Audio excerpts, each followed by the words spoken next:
Des députés provinciaux, des conseillers communaux, les autorités politiques et les cadres de la société civile, forces vives du Kassai central, échangent sur les cahiers des charges qui prend en compte les besoins prioritaires de la population afin de prendre un acte d'engagement pour leur prise en compte. Cette initiative du réseau Femmes et Développement, REFED, en partenariat avec la synergie multi-acteurs composée du réseau Femmes et Développement, Nouvelle Société Civile du Congo, le CRONG et la Commission provinciale Justice et Paix s'inscrit dans le cadre du projet de l'éducation civique et la bonne gouvernance avec l'appui technique et financier des Diaconia.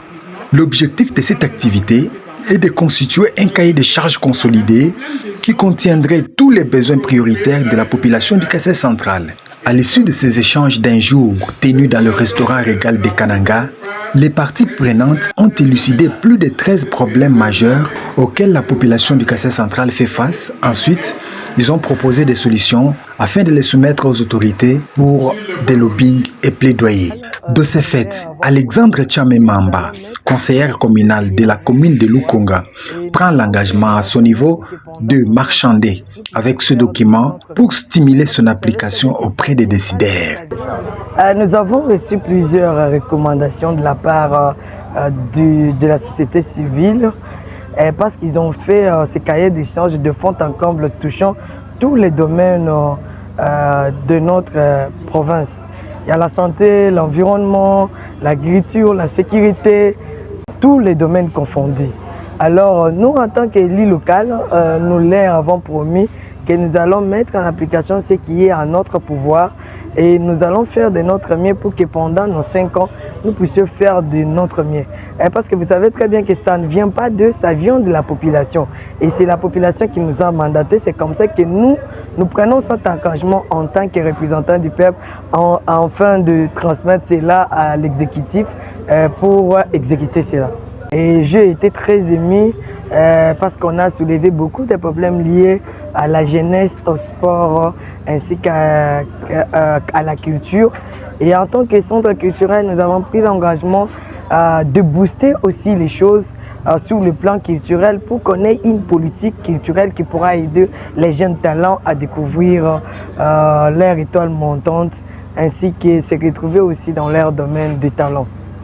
Le député provincial Joseph Nkashama, pour sa part, promet un lobbying à tous les niveaux pour la réussite de ces cahiers de charges. Merci, monsieur le journaliste, de la question. C'est ici l'occasion pour moi d'abord de dire merci aux organisateurs de ces assises, surtout pour avoir pensé à ma modeste personne, afin de m'inviter à venir prendre part à l'élaboration de ces cahiers de charges. En tant qu'élu du peuple, je prends l'engagement de pouvoir faire des plaidoyers au niveau du gouvernement provincial, au niveau du mois central, au niveau de l'Assemblée provinciale, au niveau de certains partenaires éducatifs pour la mise en œuvre effective de ces cahiers de charges qui reprend intégralement les besoins prioritaires de la population centre-kassaïenne sur le plan économique, sur le plan administratif, sur le plan socio-culturel, mais aussi sur le plan environnemental. Donc je salue l'initiative, je dis merci à la synergie des acteurs de la société civile pour pouvoir, qui ont pensé à organiser ces activités, vraiment d'une grande importance, et nous promettons notre accompagnement tous azimuts pour que tous les éléments assortis de ces cahiers de charges puissent être une réalité. Enfin, Rose Tchouboba, secrétaire exécutive permanente du réseau Femmes et Développement au Kassai central, donne ici les résultats attendus par la synergie multi-acteurs pour ces cahiers de charges. La première activité a concerné le cahier de charges.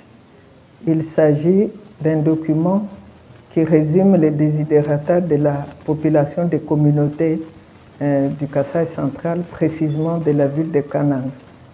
Ce cahier de charges avait été élaboré avant les élections et contresigné avec certains partis politiques qui devaient, une fois élus, intégrer les besoins de la population dans leurs programmes provinciaux. C'est pourquoi, après les élections, il était temps d'inviter encore un plus grand nombre de personnes, d'amender ce cahier de charges, d'y intégrer les besoins prioritaires qui seraient, dans la première occasion, là, oubliés. C'est ainsi que, dans la salle du restaurant Régal, nous avions réussi à élaborer un nouveau cahier de charges qui pouvait contenir tous les besoins prioritaires de la population de la ville de Cana.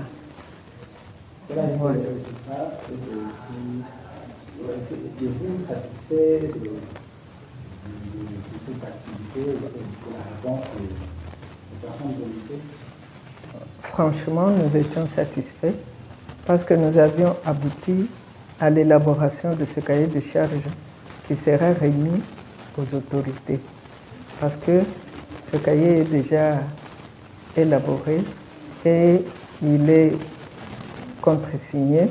Il est déjà signé par la société civile. Il sera contresigné par tout le monde qui avait participé et nous le remettrons aux autorités de Bukavu.